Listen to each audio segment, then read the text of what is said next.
The phone rang sharply that sunny afternoon and shattered the quiet inside my suburban home. My heart skipped a beat the moment I saw the unknown number light up the screen. I answered with caution because I never expected a police officer on the other end.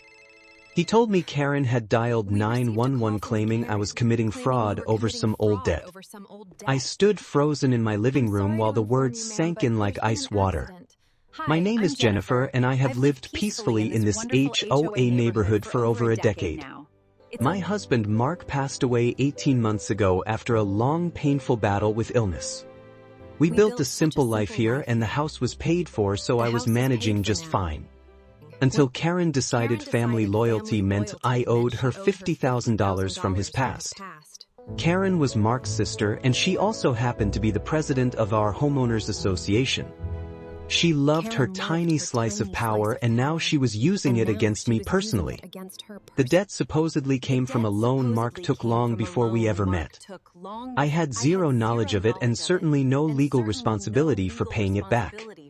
But Karen mixed family guilt with her HOA rules and turned it into her personal crusade. Her first complaint arrived in a crisp white envelope that smelled of fresh printer ink. She cited my lawn as slightly overgrown and issued a formal violation notice the same week. I mowed it the very next morning, yet the $50 fine still landed in my mailbox.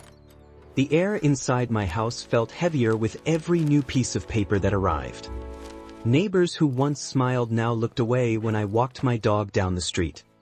The tension grew slowly like storm clouds gathering on a humid summer horizon. Karen cornered me near the community mailboxes one sticky evening, her perfume thick and cloying. Her voice dropped low as she leaned in close enough for me to smell mint on her breath. "You need to pay what you owe, Jennifer, or I can make your life hell right here," she hissed. I kept my voice steady even though my pulse hammered hard against my ribs. "That debt is not mine legally, Karen, and your harassment is crossing every line," I answered calmly. She spun on her heel and marched off her heels, clicking angrily against the pavement. From that moment the attacks turned public and far more vicious than I expected. At the monthly HOA meeting, she stood at the podium with a dramatic sigh for effect.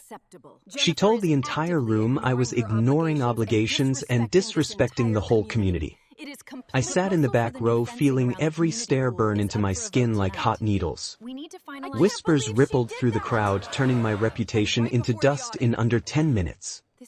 I left the meeting with my head held high, but my stomach twisted into painful knots. The social pressure built until friends stopped inviting me for morning coffee on their patios. I started recording every single call and saving every text message she sent me. My new doorbell camera captured her surprise visits and the way she glared at my front door. The evidence folder on my desk grew thicker each week with dates, times, and printed proof. The smell of fresh printer paper filled my small home office as I organized everything neatly. Then she escalated again by calling the police for the second time on a quiet Tuesday morning. Their sirens echoed down our street, drawing every neighbor to peek through twitching curtains.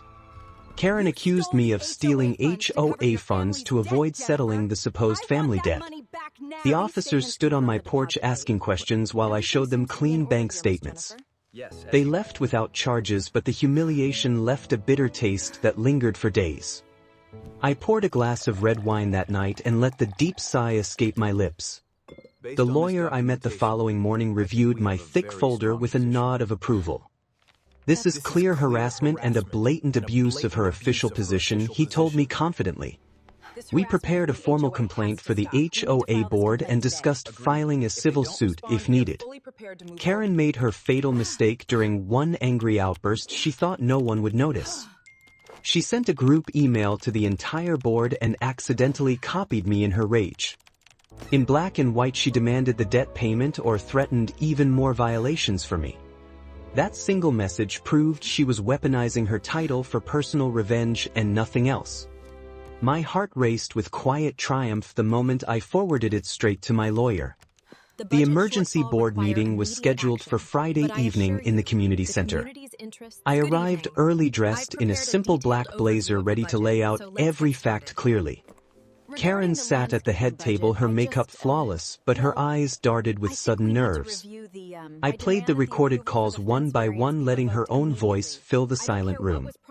She admitted on tape the debt was merely a family favor and never legally binding. Board members shifted in their seats, exchanging uncomfortable glances as the evidence mounted. I explained calmly how her actions violated every impartiality rule in the HOA bylaws. One member raised a hand and called for an immediate vote on removing her from office. The decision came back unanimous, and Karen was stripped of her presidency right then. She shoved her chair back so hard it scraped loudly across the tiled floor in protest. Her face flushed deep red as she gathered her papers and stormed out without a word.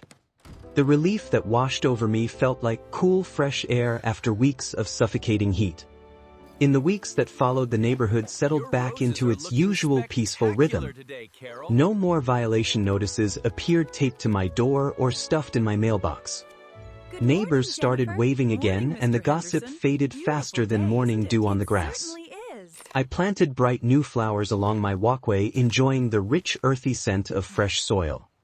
The birds seemed to sing louder each morning as I sipped coffee on my quiet porch. Sometimes I sit there thinking how absurd the whole power struggle had become from the start.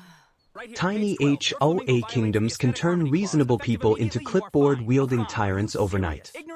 Karen learned that bullying always circles back, even in the nicest suburban cul-de-sac. I learned that staying calm and collecting proof beats screaming every single time. Family blood may be thick, but it does not entitle anyone to your savings account. Now my little house feels like a true sanctuary again, calm, safe, and completely mine. The late husband's debt died with him, and I finally laid it to rest for good.